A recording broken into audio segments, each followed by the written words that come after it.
La capitale économique de la Côte d'Ivoire a abrité ce jeudi la conférence régionale de la FAO et la réunion de 51 ministres africains en charge de l'agriculture. La transformation des systèmes agroalimentaires africains pour une croissance inclusive était au cœur des échanges. La transformation de nos systèmes agroalimentaires sur notre continent ne peut être durable et efficace qu'avec l'implication des secteurs privés forts dans le développement agricole de nos pays.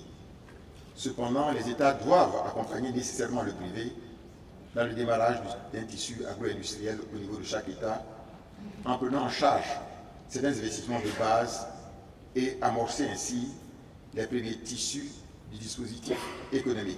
Durant les 25 dernières années, le nombre d'Africains souffrant de la faim est passé de 28 à 20% malgré l'augmentation de la population totale du continent d'environ 5 millions de personnes, a souligné José Graziano da Silva, directeur général de la FAO. Ce résultat serait dû à l'engagement des leaders du continent.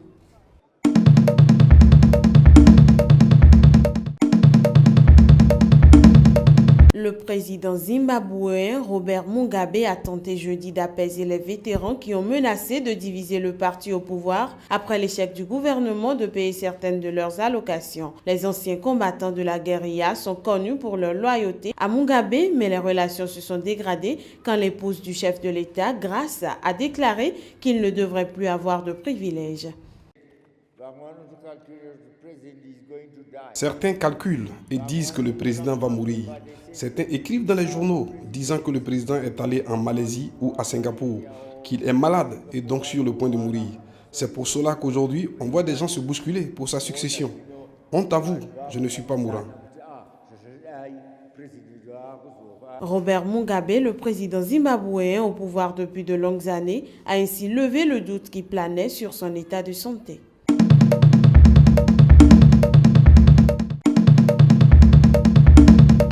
La pénurie de carburant se prolonge au Nigeria alors que le ministre du Pétrole a promis une amélioration de la situation cette semaine à Lagos, capitale économique du pays. Les automobilistes doivent patienter des heures pour obtenir quelques litres de carburant.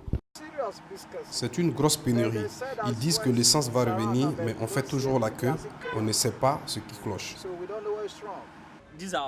D'habitude, si on a de l'essence, on fait 5 livraisons par jour. Aujourd'hui, on en fait une et on fait la queue à la station d'essence toute la journée. Si vous pouvez, aidez-nous à parler à nos dirigeants pour qu'ils nous aident. C'est trop de souffrance pour ce pays. Pour l'heure, les Nigérians attendent impatiemment que cette situation qui freine leurs activités s'arrange très rapidement.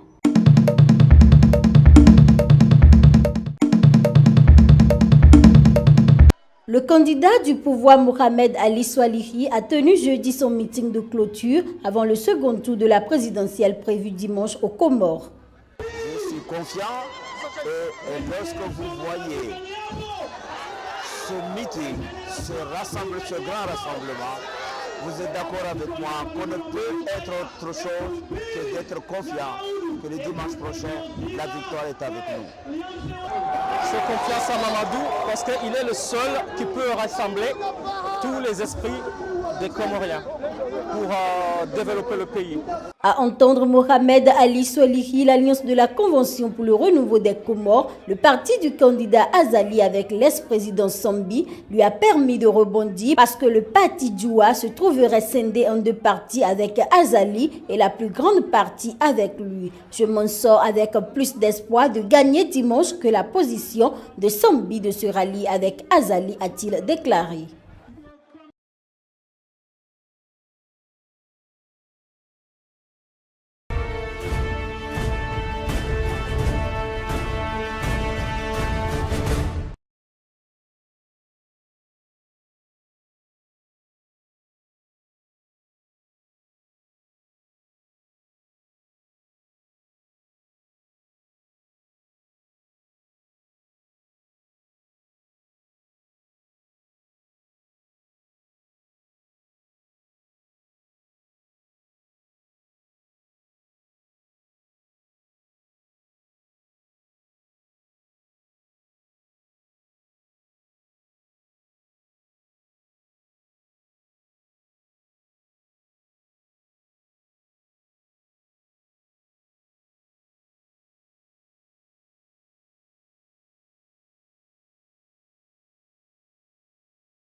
Élu le 20 mars dernier à la tête de la République du Bénin, l'homme d'affaires Patrice Guillaume Athanas Talon a été investi ce mercredi pour un mandat de 5 ans en toute sobriété au cours d'une cérémonie au stade de Porto Novo marquée par l'absence de chefs d'État et de gouvernement étrangers.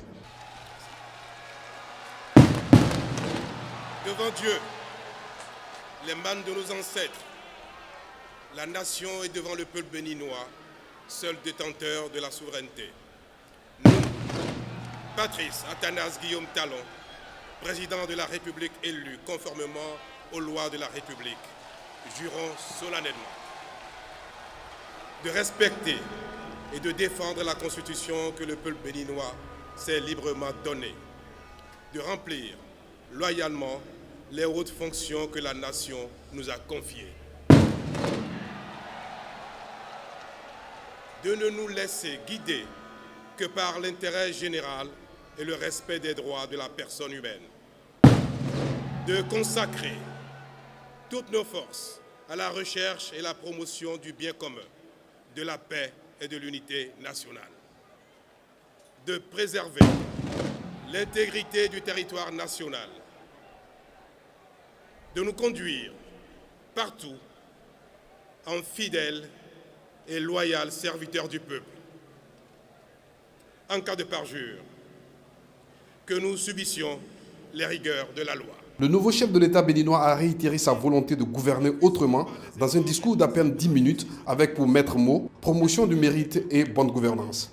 Je ferai de mon mandat unique une exigence morale en exerçant le pouvoir d'État avec dignité et simplicité. La compétence sera désormais le principal critère de promotion des cadres au poste de responsabilité. J'instituerai des corps de contrôle indépendants dont la mission principale sera de veiller à l'orthodoxie financière dans toutes les administrations, offices et sociétés d'État. Je ferai de la lutte contre la corruption un combat de tous les instants et de tous les jours.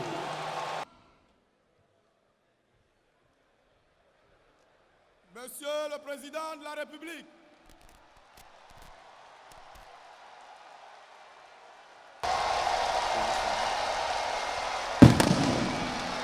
Au terme de la cérémonie d'investiture, plusieurs personnalités se sont prononcées sur l'intervention du nouveau président. Je voudrais que le président vraiment travaille pour, comme je l'avais dit tantôt, le développement de notre pays et qu'on mette l'homme qu'il faut à la place qu'il faut. Voilà ce que je veux surtout. Et qu'on donne un cachet spécial à la justice dans notre pays. C'est un discours, mais en même temps, c'est la synthèse de son projet de société. Et cela constitue toute la référence. Je pense que, comme il a dit, nul ne sera de trop. Ici, il faut vaincre la fatalité, aller de l'avant. C'est un discours innovateur, mais je crois comprendre aussi que c'est un discours révolutionnaire. Et là, je demanderai à toute la jeunesse béninoise, à toutes les femmes du Bénin, à tous les acteurs politiques d'aider le nouveau président afin qu'il puisse véritablement déployer le programme qu'il a étalé devant le peuple béninois. C'est un discours d'espoir, surtout pour ceux qui, comme nous, sommes dans le secteur agricole. Il a priorisé les prochaines semaines, les prochains mois, les prochaines années en faveur et en direction surtout du monde agricole. Ce qui s'est passé, on peut dire, dans notre pays prouve la vigueur de notre démocratie. Et également, on peut dire, la maturité du peuple béninois. Parce que nous l'avons fait dans le passé et nous sommes en train de montrer au monde entier ce dont nous sommes capables. Alors, je crois que le nouveau président est dans la même ligne que ce qui s'est passé à la conférence nationale.